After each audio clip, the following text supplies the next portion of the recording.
व्रत का दिन हो या कभी भी कुछ मीठा खाने का या शाही खाने का मन करे ना, तो सबसे पहले पता है क्या याद आती है? गाढ़ी मलाईदार रबड़ी। लेकिन समस्या यहाँ आती है कि घंटों किचन में खड़े होकर के दूध को उबालना पड़ता है, गैस का खर्चा और ढेर सारा समय भी खराब हो जाता है।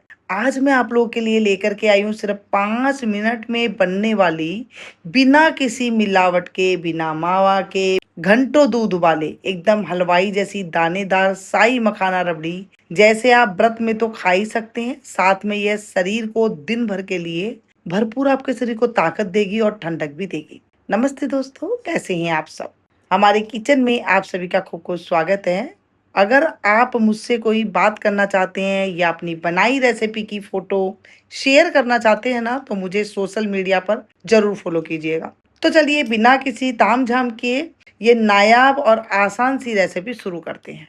सबसे पहले हम एक भारी तले की कढ़ाई या पैन लेंगे। इसमें डालेंगे सिर्फ एक छोटी चम्मच देसी घी। घी पसंद है तो डाल लीजिएगा, नहीं तो मेरी तरह आप ऐसे ही खाई इन्हें भून लीजिएगा। इसमें 2 कटोरी फूल मखाने, साथ में 1 कटोरी करीब काजू। यहाँ पर आप काजू कम ज्यादा कर सकते हैं, आधी कटोरी भी काजू ले सकते हैं, काजू की टुकड़ी ले सकते हैं। अब आप सोचेंगे कि मखाने ही क्यों, तो हमारे बड़े बुजुर्ग बुजुर्ग जो थे ना, हमेशा व्रत में मखाने खाने की सलाह देते थे, क्योंकि मखाने में कैल्शियम होता है और ताकत का खजाना होता है। दिन भर जब हम भूखे रहते हैं, व्रत करते हैं, एनर्जी भी तो चाहिए होती है। यह दिन भर की कमजोरी को दूर करता है और काजू से हमारी जो रबड़ी है उसको रिच, क्रीमी और मलाईदार टेक्सचर, जो बाजार में बनती है ना रबड़ी, वैसा वो टेक्सचर दे देती है। गैस की आंच को बिल्कुल धीमा रखेंगे। देखिए, मैं आपको 2 तरीके से आपको बताऊंगी। पहला तरीका ये है, तेज आंच पर बिल्कुल नहीं भूनना है, नहीं तो मखाने ऊपर से लाल हो जाएंगे और अंदर से सीले रहेंगे, मतलब नमी रहेगी। इसे 2 से 3 मिनट तक ऐसे लगातार चलाते हुए आप भुने, जब तक कि मखाने हाथ से फोड़ने पर एकदम कुरकुरे होकर टूटने ना लगे। या फिर तेज धूप आ रही है तो वहां पे रख दीजिएगा आधे घंटे के लिए, तो ऐसे ही ये फुरारे हो जाएंगे। जैसे आपको सेट लगे वैसे कर लीजिएगा। इसे एक प्लेट में निकाल कर हल्का सा ठंडा होने देंगे। ध्यान रखिएगा, गरम गरम मिक्सी में बिल्कुल नहीं पीसिएगा, नहीं तो भाप से गीला हो जाएंगे। फिर काजू को भी हम ऐसे ही भून लेंगे। दोनों चीजों को ऐसे ही भूनने के बाद, दोनों को ठंडा होने के बाद, हम मिक्सी के जार में डालेंगे और पल्स मोड पर, यानी कि रोक रोक के हल्का दरदरा पीस लेना है। बिल्कुल बारीक पाउडर आटा नहीं बनाना है, थोड़ा दरदरा ही रखेंगे दोनों चीजों को। रबड़ी में वही हलवाई वाला दाना और लच्छा बनाना है तो आपको दरदरा ही रखना है। आप उसी कढ़ाई में हम लेंगे आधा लीटर दूध। आप 1 गिलास बनाना चाहते हो तो 1 गिलास ले लीजिएगा। आपके घर में जो भी रेगुलर दूध आता है, फुल क्रीम हो या गाय का दूध हो, आप ले सकते हैं।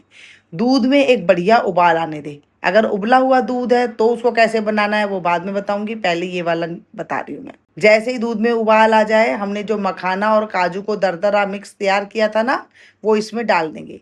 डालते ही इसे कलछी से अच्छे से चलाएंगे ताकि कोई गुठली न पड़े। अब आप खुद देखिए, जैसे ही हमने इसमें मिक्स डाला, दूध सिर्फ 2 मिनट के अंदर कितना गाढ़ा हो गया है और मलाईदार हो गया है। न तो आपको कोई घंटों दूध में काढ़ना पड़ा और न ही कोई मावा मिल्क पाउडर डालना पड़ा। फ्लेवर के लिए ना हम इसमें डालेंगे 3-4 कुटी हरी इलायची, 7-8 दाने केसर के हो तो वो डाल दीजिएगा।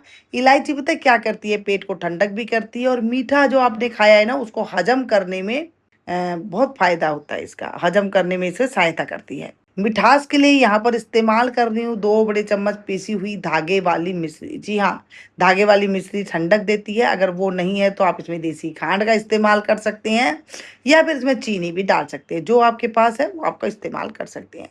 लेकिन धागे वाली मिश्री पेट के लिए बहुत ज़्यादा गुणकारी होती है। इसकी तासीर भी ठंडी होती है। इसे धीमी आंच पर बस 2 मिनट के लिए पकाएंगे ताकि सारे फ्लेवर आपस में अच्छे से मिलजुल जाए। मीठा आप अपने स्वाद के अनुसार डाल दीजिएगा। रबड़ी को गैस से उतारना है, और अगर आप थोड़ा ज़्यादा ही ऐसे करके खाना चाहते हैं तो मिट्टी के कुल्हड़ में परोस सकते हैं, या फिर जैसे आप गिलास वगैरह में लेते हैं वैसे भी आप ले सकते हैं। ऊपर से बादाम, पिस्ता, केसर वगैरह डाल करके सजा करके इसको आप खा सकते हैं या किसी को दे सकते हैं।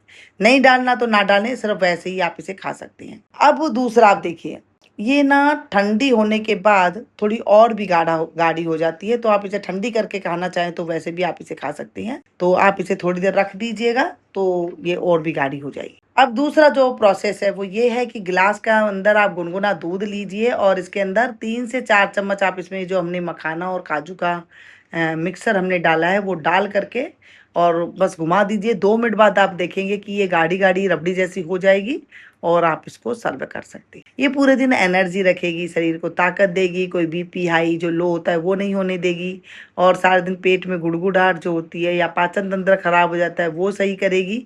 कारण कि भूख की वजह से भी कई बार पाचन तंत्र जो है खराब हो जाता है। तो आप इसे इस तरह भी इस्तेमाल, कई बार जल्दी में होते हैं ना तो गुनगुना दूध लिया, ये हमने मिक्सर डाला और मिक्सर डाल करके बस गिलास में लेकर के आप पी सकते हैं या फिर किसी को भी दे सकती हैं। तो कैसी लगी आपको आज की यह आसान और कम खर्चे वाली रेसिपी, मुझे कमेंट करके जरूर बताइएगा। अगर वीडियो पसंद आई है तो प्लीज इसे एक लाइक दे करके जरूर जाइएगा। अपने परिवार व दोस्तों के साथ ज्यादा ज्यादा शेयर कीजिएगा ताकि वह भी व्रत में घंटों किचन में खड़े रहने का झंझट से बच सके। जिन्होंने मेरे चैनल को सब्सक्राइब कर लिया ना उन्हें तहे दिल से खूब खूब शुक्रिया। और मिलती हूँ फिर से एक नई वीडियो में नई एक और जानकारी रेसिपी के साथ। तब तक आप लोग देखते रहिएगा मेरे मुक्ता किचन और अपना ख्याल रखिएगा।